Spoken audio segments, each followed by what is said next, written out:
আমার তালে মাছের মাথা, আবার ডিমও, কিন্তু মায়ের তালে শুধু ডাল কেন? কি হয়েছে এত চিল্লাইতেছে কেন? মা, এই নাও ডিম, এই নাও মাছ, তুমি খাও মা। বাবারে তুই খা, তুই খাইলে আমার খাওয়া হইব। দেখছিস, এরাই হলো মা। মায়ের মতো আর কেউ আপন হয় না। নিজে না খেয়ে আমাকে ডিমটা দিয়ে দিছি। তুমি বেশি বুঝছো না, সারাদিন এত পরিশ্রম করো, এইগুলো খাওয়ার দরকার নাই তোমার। মা তো বসে বসে থাকে। আর আমার মায়ের বিষয়ে একটা কথা বলবি না। তুই কি জানিস?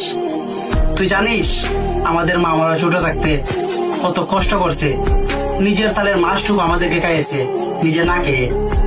আজকে আমাকে ডিম, আমাকে মাছ দিছস, আমার মার তালে শুধু ডাল।